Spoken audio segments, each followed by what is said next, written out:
de hoje, a gente vai conversar sobre a história da máscara. Então, como material, digamos assim, complementar da aula de hoje, tem um livro, né, que é o Manual Mínimo do Ator, do Dário Fo, tem um livro da Ana Maria Amaral, também, tem um capítulo de livro, além disso, da Ana Maria Amaral, e tem um videozinho bem curto sobre o teatro novo. Então, vamos resgatar um pouquinho, na aula de hoje, coisas que vocês já viram em várias outras disciplinas, como, por exemplo, Estética e História da Arte, porque eu sei que tem muita gente aqui que já fez essa disciplina, né, que nesse currículo novo ela é optativa, mas no antigo currículo ela era obrigatória, então eu sei que tem estudantes aqui que cursaram ela. E também da disciplina de História Mundial do Teatro, tem vários aspectos aqui que a gente vai... História do Teatro Brasileiro, em alguma medida também. Então, aqui, né, um panorama histórico da máscara no teatro, lógico, né, porque é muita coisa, né, assim, em uma aula, falar sobre tudo, né, relacionado à máscara. As máscaras, elas fazem parte desses eventos, digamos assim, rituais anteriores ao que a gente pode dizer teatro, né? Aquilo que a gente entende como teatro. Porque se vocês fizerem assim um exercício de memória, vocês vão lembrar que a gente viu lá na disciplina de Estética e História da Arte ou na disciplina de História Mundial do Teatro, que a gente considera o quê? Que o nascimento do teatro, no caso ocidental, se dá na Grécia Antiga, com o teatro grego, não é mesmo?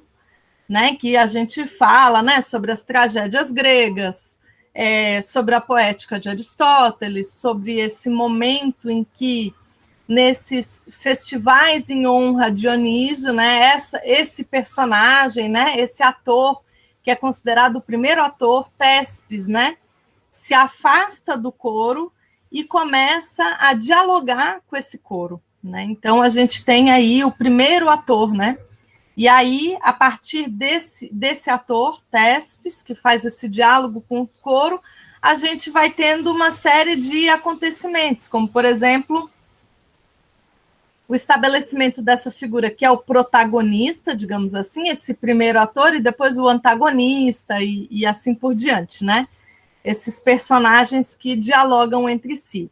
Agora, mesmo nesse momento anterior ao que a gente diz propriamente assim de teatro, que acontecia nesses teatros gregos, né, que eram esses edifícios teatrais construídos nas encostas, né, desses morros, esses edifícios de pedra, em formato de arena. Anterior a isso, já aconteciam, né, eventos com bastante teatralidade, digamos assim, né, de contação de histórias, momentos rituais. E no Brasil, por exemplo, a gente diz o que? Que o início do teatro, né, no Brasil se dá com a chegada dos jesuítas.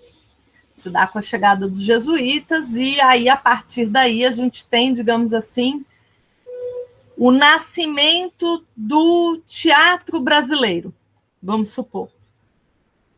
Agora, há muitos pesquisadores, vários autores, vários teóricos, inclusive a Ana Maria Amaral, que é referência básica da nossa disciplina, ela vai dizer o quê? Que sempre existiu teatro, que o teatro sempre esteve presente. Ela vai dizer que sempre teve teatro, o teatro sempre esteve presente, de alguma maneira, mesmo nessas atividades rituais, digamos assim. E quem chama muito a atenção para isso, vocês também devem lembrar, é Grotowski, Eugênio Barba, e antes deles o Antoni Artaud, né? Eles vão chamar a nossa atenção para algumas práticas, né, orientais, inclusive, que não se enquadram propriamente na nossa visão ocidental, digamos assim, né, do que é teatro, mas eles vão perceber teatralidade nesses acontecimentos e vão dizer, olha, tudo isso é teatro também, né? Então, a Ana Maria Amaral vai dizer, não, sempre teve teatro. Nesses episódios, digamos assim, rituais, ligados à mitologia, ligado à religiosidade indígena, anterior à chegada de Cristóvão Colombo na América e anterior à chegada de Pedro Álvares Cabral no Brasil, sim, também tinha teatro ali. E a máscara estava muito presente nesses acontecimentos. Não só no Brasil, digamos, né, entre as práticas dos povos originários, mas também fora do país, né? Então, se a gente olhar, por exemplo, vasos gregos antigos, como eu vou mostrar algumas imagens aqui para vocês, a gente consegue perceber a ideia de disfarce por meio da máscara também nesses acontecimentos. Então, aí a Ana Maria Amaral coloca para a gente algumas máscaras, né? Essa daqui de índios tupi-guaranis, e essa outra aqui de índios da região do Xingu. São máscaras rituais, né? Depois ela traz essas outras máscaras indígenas aqui, feitas. Aqui a gente percebe os elementos, né? Palha, enfim. A gente consegue ver a questão das cores, com elementos naturais, a gente vê as formas geométricas super presentes, né? Nesses trabalhos, a gente vê penas de animais, enfim. Aqui nessa outra, a gente também percebe as formas geométricas, né? E essas são feitas já de madeira, no caso. Bom, e aí a Ana Maria Amaral fala o seguinte: máscara é o que transforma. Se bonecos, imagens e marionetes representam o homem, a máscara é a sua metamorfose. A máscara é sempre um disfarce. Oculta e revela, simula. Né? Então, ela chama para esse aspecto assim da máscara que, ao mesmo tempo que disfarça, que simula, ela também revela. E se vocês pensarem num trabalho de preparação, talvez vocês possam confirmar essa questão, né? Que ao mesmo tempo que você tem a impressão de estar disfarçado, digamos assim, né? De estar protegido, entre aspas, com esse objeto, digamos assim, né? Que cobre o seu rosto, cobre as suas feições, digamos assim, você fica super exposto, né? Porque tudo que você faz revela, né? Te revela também, né? Você é revelado muito além das suas expressões faciais. Então, as máscaras, quais são algumas das características das máscaras, né, que a gente percebe ao longo da história, né?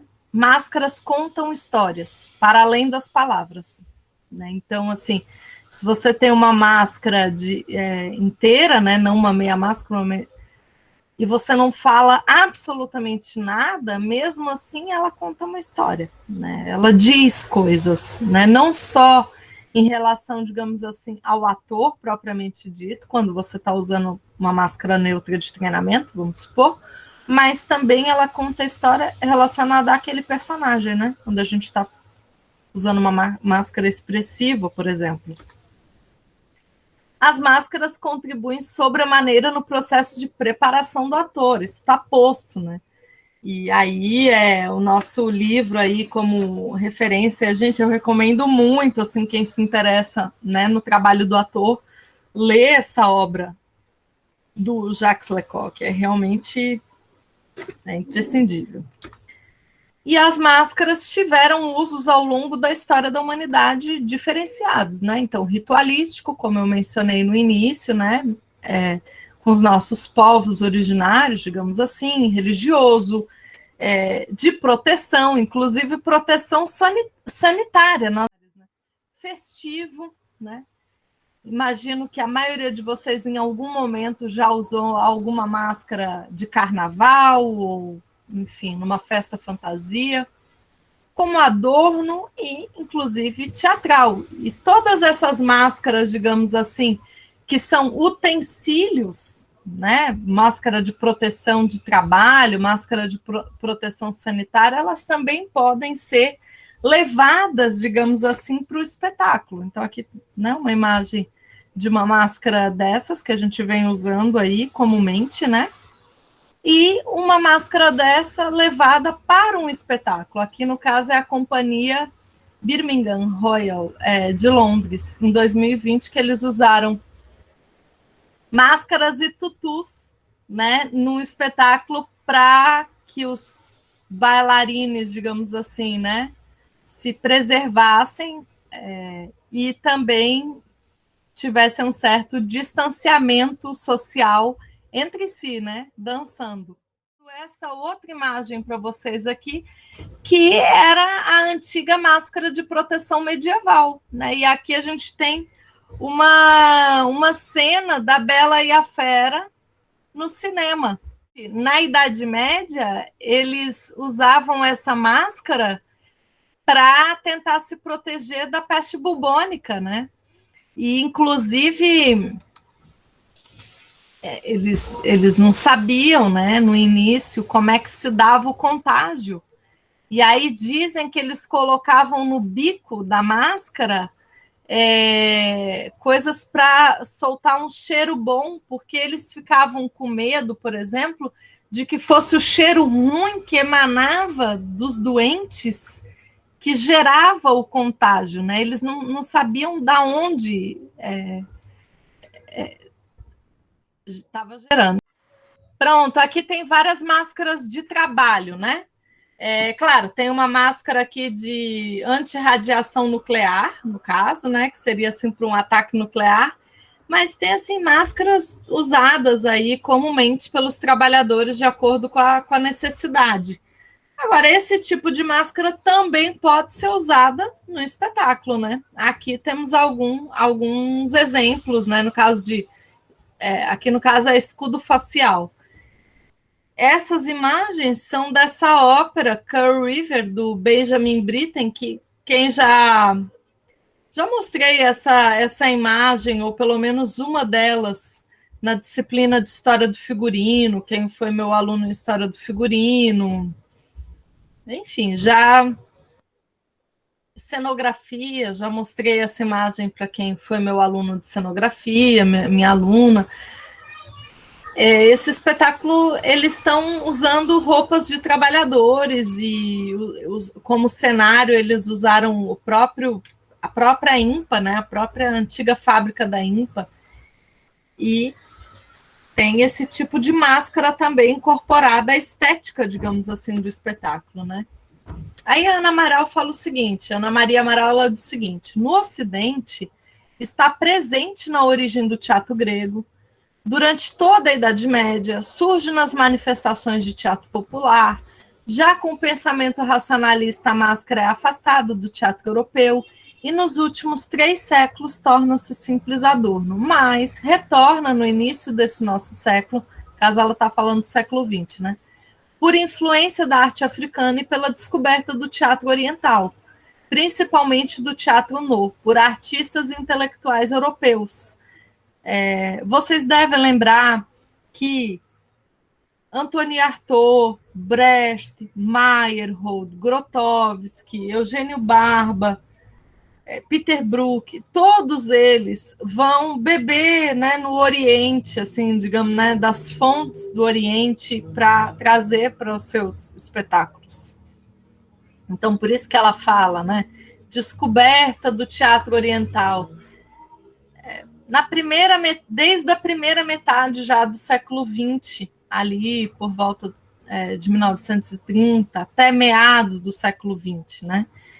E a máscara torna-se, então, parte da cena simbolista das experimentações futuristas e toma força com os expressionistas. E nas últimas décadas do século XX, no caso, passou a ser usada também como instrumento de treinamento do ator. Aí eu quis trazer essa provocação aqui a partir da leitura da tese do professor Roberto Laplane, que foi professor aqui na UFES, né? O professor José Roberto Sampaio, porque na tese de doutorado dele, ele, em relação à história da maquiagem, né? Ele relaciona com a história da máscara, né? E ele diz o seguinte, que as máscaras da antiguidade grega são antecessoras da maquiagem teatral, né? Ele coloca assim como que a maquiagem, ela é, em certa medida, um desdobramento das máscaras da antiguidade grega. Né? Então, ele fala lá, né? Desde a máscara do antigo teatro grego, que era carregada de elementos cujas funções primordiais eram ampliar as expressões visuais e vocais do ator, devido à distância entre o palco e a plateia, é possível identificar semelhanças entre esta, né, que são as máscaras, digamos, e a maquiagem teatral. Essa afirmação é sustentada pelo fato de que algumas estéticas do teatro, desde o surgimento da Grécia, há mais de 2000 anos, utilizavam máscara, um elemento cênico colocado no rosto dos atores, com as suas devidas funções. E aí ele diz, né, que na maquiagem acontece o mesmo. A sua concepção, digamos assim, da maquiagem para um espetáculo deve atender às necessidades estéticas da encenação, a partir das informações do texto a ser montado e o conceito da encenação. Agora, então, quando ele fala, né, que as máscaras, elas são antecessoras da maquiagem, aí, será que são mesmo? Né? Será que as máscaras teatrais surgiram antes? Né? Se a gente partir desse princípio que a Ana Maria Amaral coloca lá, né, que existe teatro desde sempre, e se a gente pensar nessa afirmação aqui que constava lá no Museu das Ciências Príncipe Filipe, em Valência, na Espanha, né, na Cidade das Artes e das Ciências, de que há indícios ancestrais de mais de 50 mil anos que os Neandertal, no período paleolítico, pintavam seus corpos, e tal ato revela, sem dúvida, um amplo nível de conhecimento, né? E nessa exposição lá desse museu Príncipe Filipe, na Cidade das Ciências e das Artes, dizia o seguinte, né? Automaquiar-se é um ato social muito complexo, pois não tem uma utilidade direta. Nos maquiamos porque queremos que os demais nos vejam transformados, ou seja, essa mesma ideia de que a maquiagem, assim como as máscaras, digamos, nos transforma. Mas é muito difícil saber o que veio primeiro, né? Se foi o ovo ou a galinha. Será que realmente a maquiagem surgiu depois das máscaras? Será que não foi o contrário? Né? Será que não foi o contrário? Já que há esses registros de que os homens neandertais usavam maquiagem, e eles usavam para se transformar, eles também usavam como disfarce.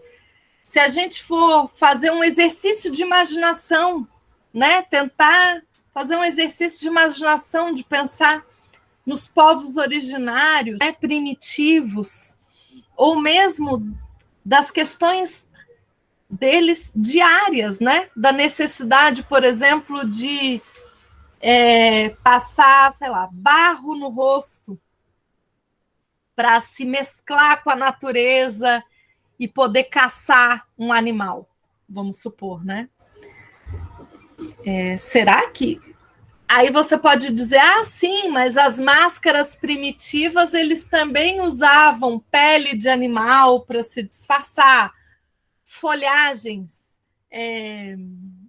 usavam palha no rosto, né? Faziam maquiagens com esses elementos, né? Com madeira, com cascas, né? De frutas. Mas não sei, me questiono se realmente a gente pode fazer essa afirmação de que as maquiagens teatrais, elas são decorrentes das máscaras teatrais, né? Que as máscaras teatrais são de fato antecessoras. Me questiono, não tenho essa certeza, né? Aliás, eu intuo que é o contrário, eu intuo que as maquiagens vieram primeiro.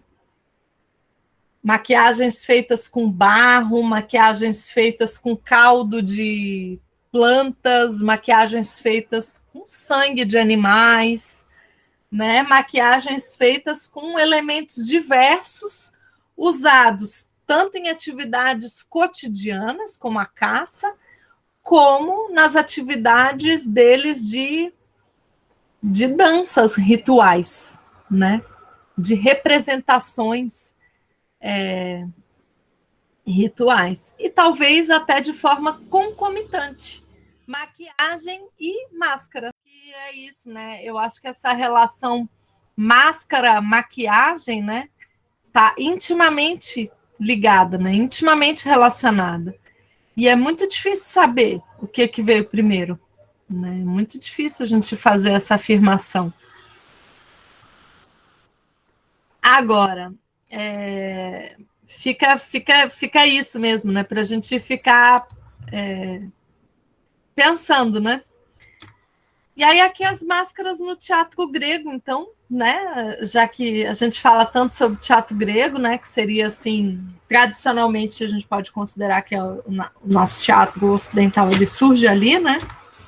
Então aqui só para lembrar vocês, né? Que quando o professor Laplane fala dessa questão da distância, né? Isso aqui, né, gente? Essa imagem aqui, todos vocês já lembram, já viram em alguma disciplina. É isso, o teatro de Epidauro aqui do século IV a.C., olha a distância, né, do acontecimento aqui, né, das ações dos atores para, sei lá, o último espectador aqui. Então, espaço para 14 mil, né, espectadores. E aí, o Dario Fo traz essa imagem que é ilustrativa, mas nos conta muito sobre isso, né, falando que é essa questão, né, da acústica, né, as máscaras que tinham elementos acústicos para favorecer o alcance do som, né, essas roupas, essas mãos, esses coturnos que de alguma maneira eram roupas, máscaras, né?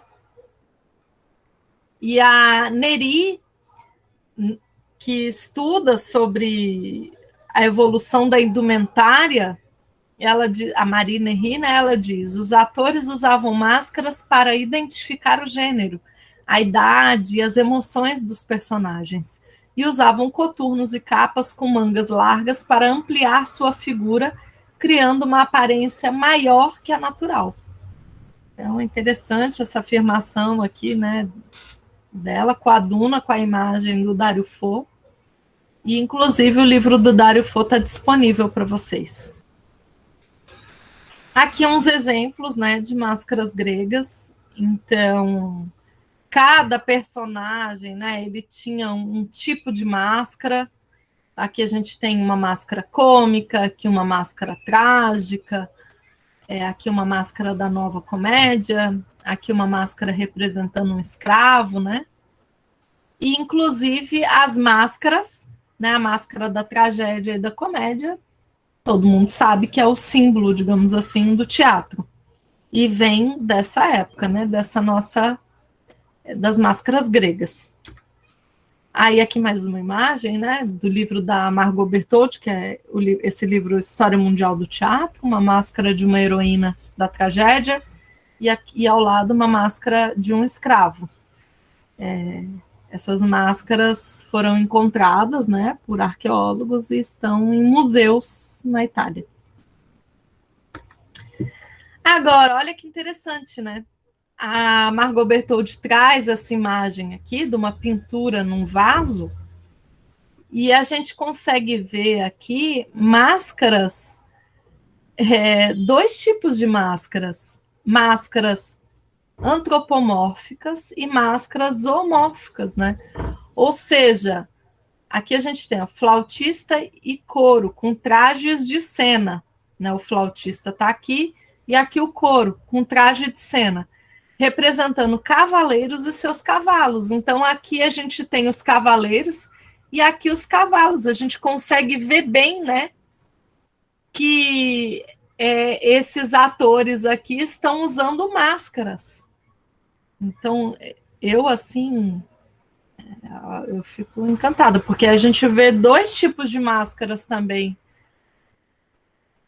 que vão para além, né, dessas máscaras aqui, digamos, que tem a ideia de ampliar a voz, etc. É a questão mesmo do disfarce, da construção da personagem, né? A gente consegue perceber bem o figurino, né? O traje de cena deles. Aqui um outro exemplo, atores caracterizados como pássaros, num vaso de cerca de 414 a.C. Está no British Museum, em Londres. Também está no livro, essa imagem, a fonte é o livro da Margot Bertoldi. E aí a gente também consegue ver as máscaras de pássaros, né? Provavelmente também couro, né? Que eram esses personagens, digamos assim, que tinham o mesmo traje de cena. E o flautista, porque estava muito ligado, né? A dança e o teatro não tinha essa separação que tem hoje, né? E aí, olha só, falando em máscara, né, zoomórfica, né, aqui tem uma imagem de um espetáculo contemporâneo, que é Cassandra, que é um texto do Sérgio Blanco, com a Milena Moraes, sob a direção do... Enfim, acho bom vocês pensarem nessas possibilidades, né, para vocês já irem planejando que máscaras vocês vão fazer na disciplina, né? Tem muitas possibilidades, né? Pensem aí. Bom, um outro momento importante que se usou muita máscara, né, muitas máscaras, digamos assim, na história do teatro mundial é justamente o período da comédia dell'arte no século XVI, que também não é novidade, tenho certeza que vocês já estudaram sobre a comédia dell'arte em algum momento, né?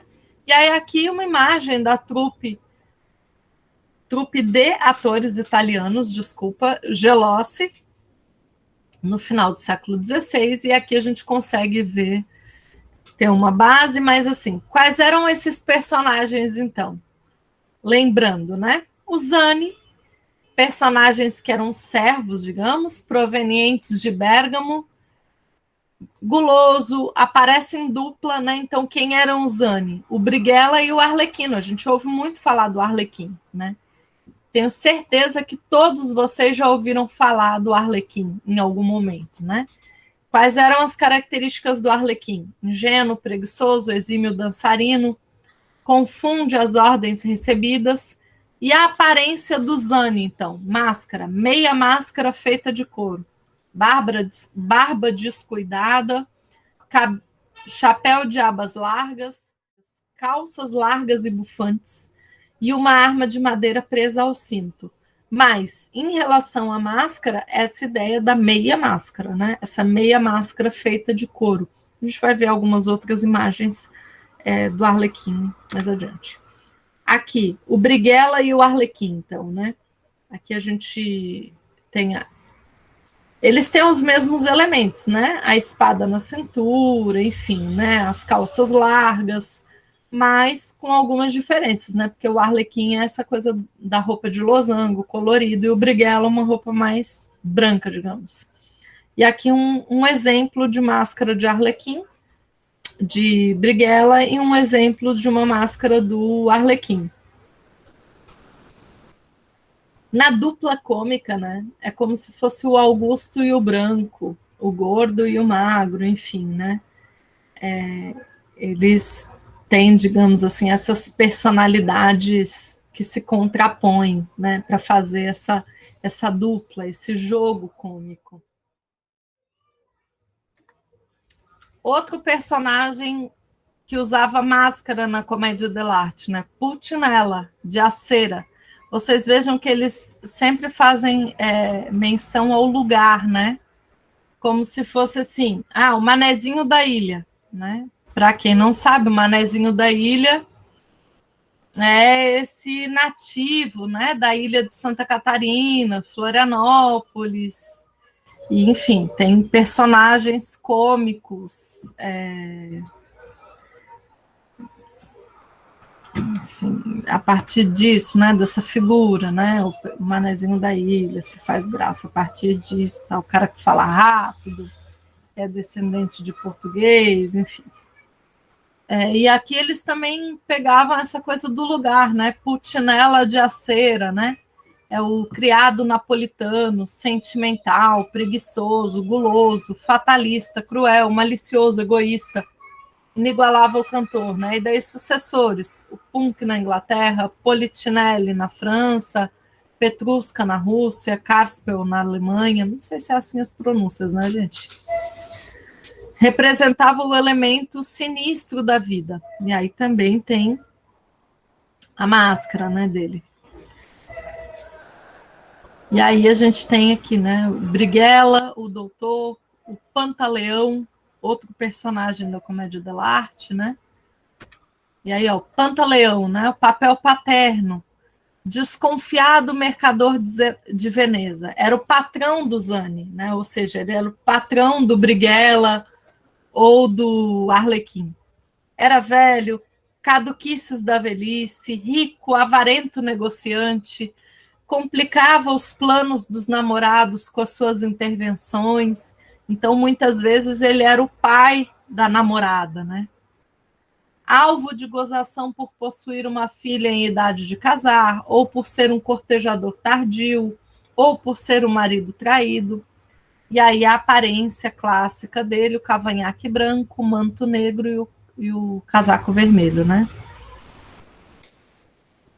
O doutor, né? O dottore de Bolonha, papel paterno também. A versão degradada de um advogado ou um médico, aí, por exemplo, ele sempre proferia lógicas relativamente cômicas, como um navio que não está no mar, obviamente está no porto. Então, né, fazia graça com obviedades. Exemplifica o pedantismo em seus vários disfarces, é o erudito que pronuncia citações em latim, e às vezes ele recebe um nome individualizado, como Graciano. E a aparência deles, porta-livros, toga preta com gola branca, capuz preto apertado embaixo de um chapéu preto com abas largas viradas para cima. Então, eram tipos, né?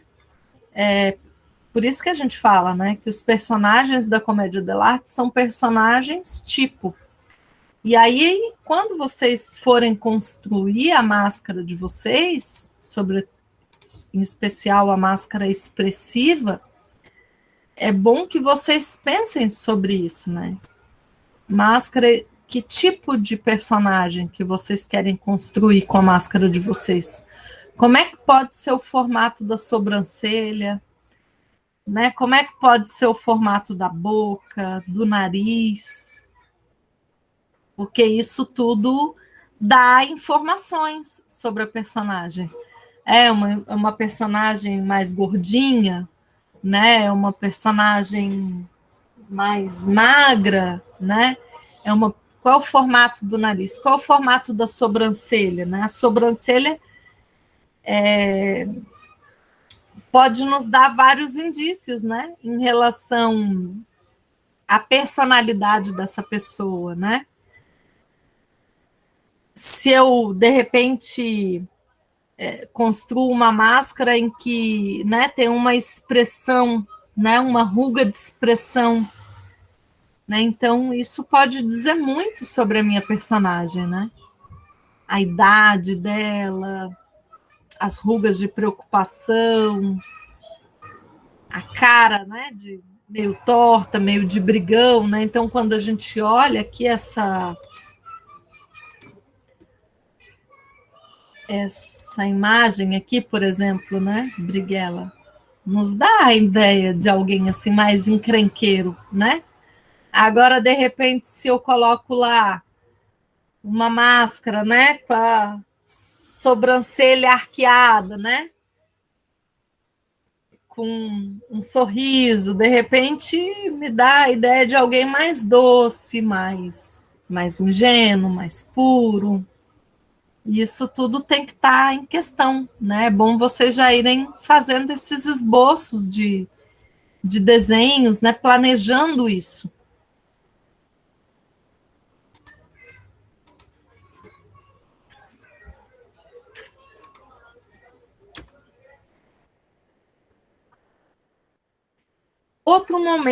Outros momentos, assim, aí não no Ocidente, né? Assim, para esse panorama inicial da máscara, eu trouxe a Grécia Antiga, a Antiguidade, a Grécia Antiga e. Antiguidade não. Período Primitivo, a Grécia Antiga e a Comédia dell'arte. Agora eu vou mostrar para vocês alguns exemplos rápidos, né? Assim, mas significativos em relação à máscara oriental. Então, a primeira delas seria a máscara no teatro balinês, né? Bali é uma ilha na Indonésia, né? Para quem não sabe.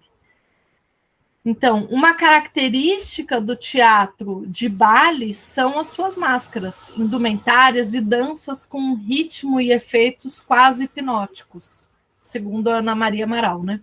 A tarefa de esculpir máscaras era entregue a sacerdotes, pois somente eles sabiam traduzir a linguagem dos deuses.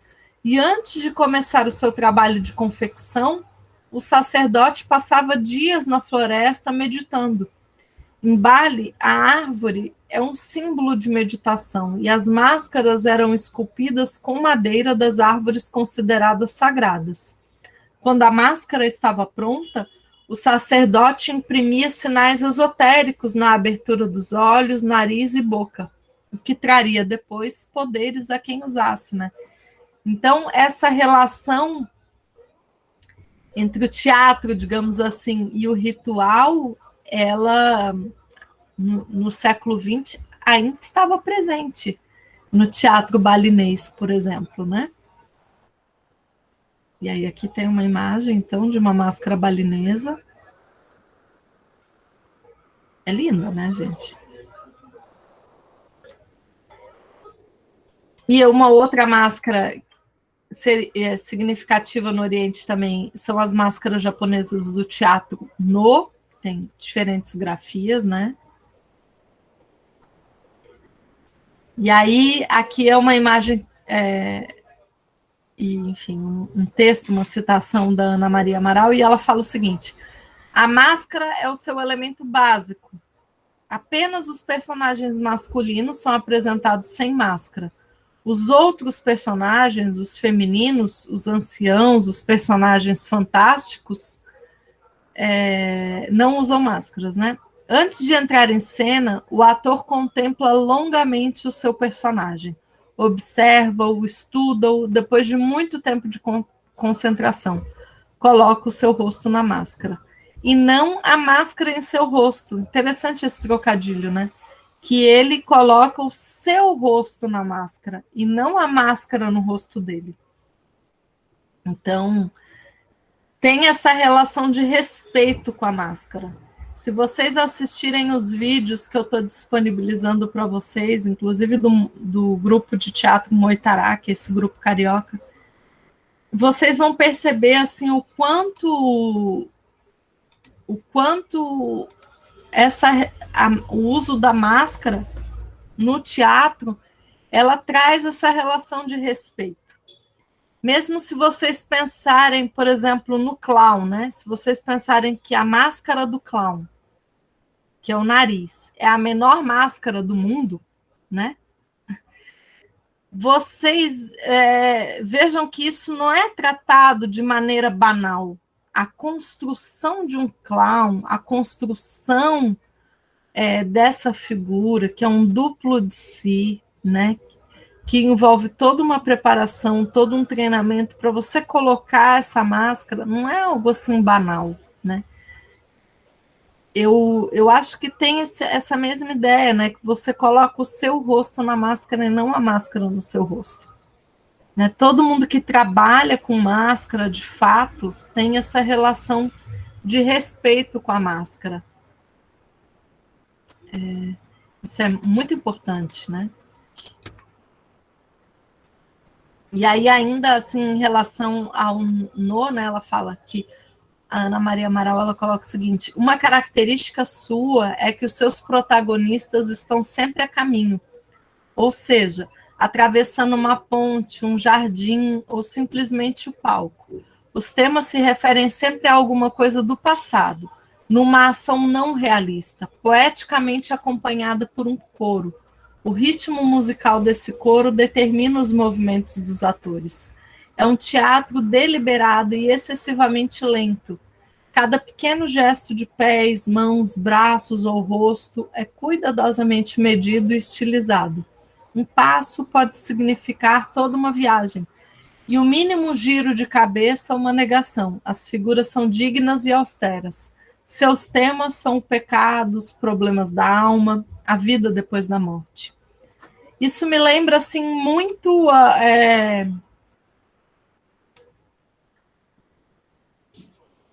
se vocês lerem a obra do Eugênio Barba, né, em que ele discute na ISTA, que é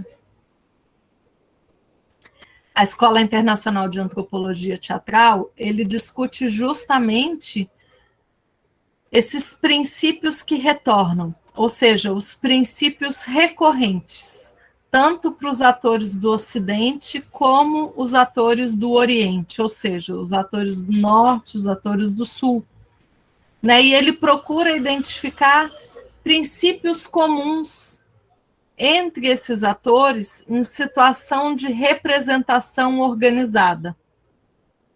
E mesmo se você pensar, nossa, que o teatro ele é totalmente diferente do nosso teatro, ou porque ele é lento, ou porque ele tem esses elementos,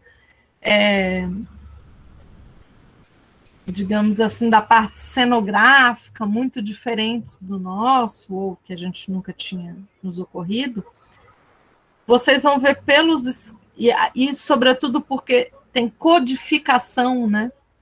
São formas teatrais codificadas. O teatro o teatro de Bali, enfim, o teatro indiano, tem muita codificação, né? Pequenos gestos que querem dizer assim, é uma linguagem à parte. São estruturas codificadas mesmo. E uma linguagem que a gente, quando assiste, eu mesma vi há alguns anos atrás, eu estava num festival no Chile e tive a oportunidade de assistir um espetáculo que era uma ópera de Pequim. Eu não só porque eu não sei falar o idioma, assim, né, o chinês, que eu não entendi, não tem inveja, não, que eu não consegui entender tudo do espetáculo. Não é só porque eu não falo esse idioma, é porque eu também não falo o idioma corporal, da codificação de todo esse gestual. Né? Então, tem essa diferença, mas mesmo assim, a gente consegue perceber um monte de coisas ali. O Eugênio Barba vai chamar atenção para o equilíbrio em ação, para a questão relacionada à energia, enfim, para os aspectos mesmo desses princípios comuns entre esses atores orientais e ocidentais. Mas também, por outro lado, né, voltando aí a esse espetáculo que eu assisti lá, a gente também não precisa entender tudo, né? Racionalmente, quando a gente vê um espetáculo, né? Eu também, muitas vezes, me contento em sentir, simplesmente. Mesmo que eu não consiga traduzir em palavras claras, né? E de forma racional o que eu entendi. Às vezes, perceber basta, né? Também. Enfim. Uma outra máscara que são as máscaras Kyogen. E aí a Ana Maria Amaral ela fala, né, que entre outras manifestações dramáticas do Japão, resta lembrar ainda a comédia com as máscaras Kyogen. Não sei assim se a pronúncia é certa, né? Que aparecem nos interlúdios das peças No. E hoje essas máscaras são apresentadas independentemente do teatro No, né? Pode ter uma apresentação independente, né, do interlúdio, digamos assim, do teatro No. Então, gente, as principais referências que eu usei para construir a aula de hoje. A nossa videoaula termina por aqui. Eu espero que vocês tenham gostado. Até a próxima.